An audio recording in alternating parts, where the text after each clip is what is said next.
right, here we go. In the Big Apple, ladies and gentlemen. My name is, in fact, Lee Elsey. This is the Mike Gallagher Show. You can call in. Love to hear from you across the entire country. 1-800-655-MIKE. That's 800-655-6453 in the state-of-the-art. This is a state-of-the-art Relief Factor Studios. Once again, I've done this for Mike a number of times in the past, but I did get a chance today to get the opportunity to sit here in this amazing studio right here in New York City. Took the train in like I did a million times in the past when I was trying to be an actor. So here I am again, and I can't thank everybody enough, but start with Mike. He's the nicest guy in the business, so a shout out to Mike Gallagher first and foremost. Eric and the rest of the crew behind the scenes, making it all go. Without them, it would be a disaster for sure. But I'd love to hear from you. If you're on anywhere, you can go on mikeonline.com and listen up that way and watch up that way. But I did want to start today with this feeling of exhilaration, a feeling of relief, a sense of a new chapter. This is the last day of this colossal disaster known as the Biden administration. Technically, not really the last day, but the last day of this year, 20 more days. 20 days, and we finally get a chance to turn the page on this failed leadership. Joe Biden and his entire crew have led us down a road to ruin. And there's no question that the country got a chance to take a step back, take a deep breath, and say, yeah, I think we can now do this. I think we can move forward, and we can change the dynamic again. Biden gave us instability. He gave us a disastrous economy, mismanagement. The world is essentially in chaos. It's one of the darkest chapters in the history of this country. And he is going to go down as the worst president in the history of this country. He's essentially a mob boss, a mafia mob boss. And now Donald Trump gets a second shot, right? Wiser, battle-tested, ready to get in there, I think, with the crew that he wants to surround himself with, which is vitally important, something he did not do the first go-around. So Trump is going to, I know he's going to hit the ground running, but what we leave in the wake is this feeling of almost an un-American feeling, right? Almost as if you were ashamed to show your patriotic pride. And I do believe that we're going to get that back. I'm sure of it. The global chaos under Biden, it has been a disaster. Think about it. We've got a full-out war in Ukraine. We've got Israel and Gaza. This whole situation could have been averted.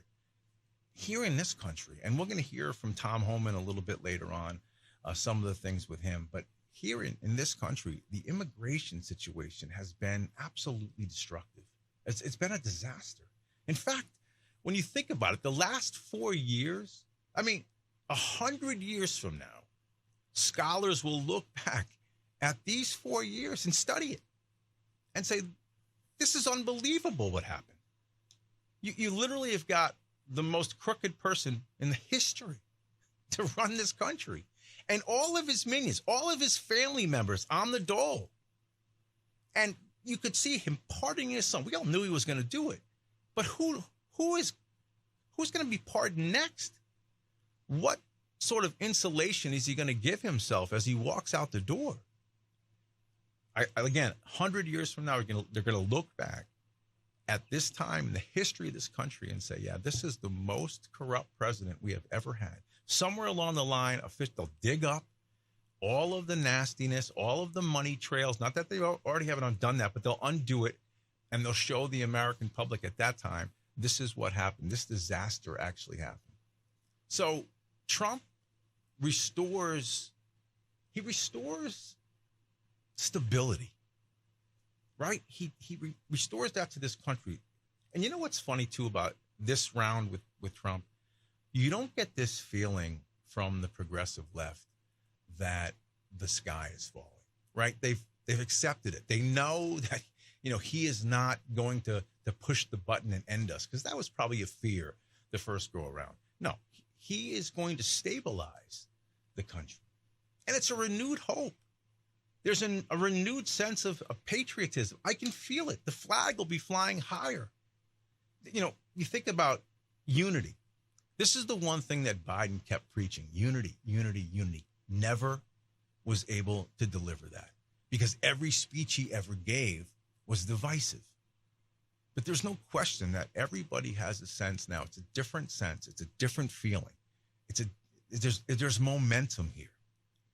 And, Trump comes in, and I feel as though him and the Doge and all of that surrounding that with Vivek and the way that they can trim down this colossal, massive, bloated budget that we're witnessing.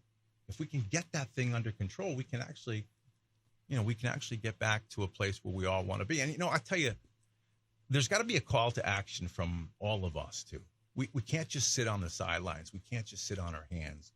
We have to be proactive, more proactive than reactive. And I think that is actually a part of the equation with Trump as well. I think that he makes people want to be part of this. And again, as I've said before, the symbols of this country, the flag, American pride, patriotism, all of that, there's going to be a resurgence of that, a moral foundation that we need to return to. I mean, every time Biden got up, and I can go down a laundry list, and I don't want to spend all 3 hours talking about the negativeness of Biden. I want to do a lot of different things. But I know chapter and verse, we could go one after another, whether it's Afghanistan, whether it's the border, whether it's the economy, whether it's inflation. We could do it over and over and over again. But I don't necessarily want to do that. I want to show that, I think Americans have turned the corner, and there's optimism. And we should celebrate the exceptionalism of each one of us. As I said, I came in here today via the train.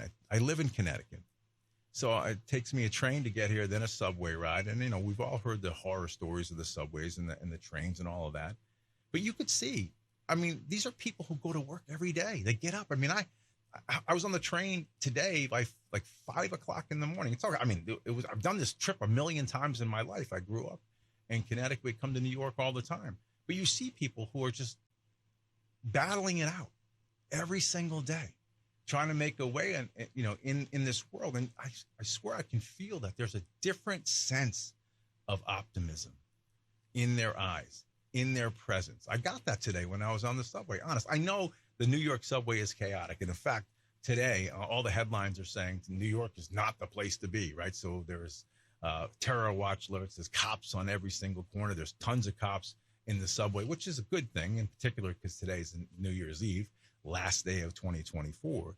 But I honestly believe that there's a sense of true optimism in this country right now. And I think that's 100% because we've got a turning of the page and a changing from poor, callous, destructive, manipulative leadership into something that really is more nationalistic. And I also want to talk about that too, because I think there's a thought that nationalism is a bad thing. And I do want to talk about that as we move forward throughout the show today. Once again, my name is Lee Elsey. If you want to email me, you can do that.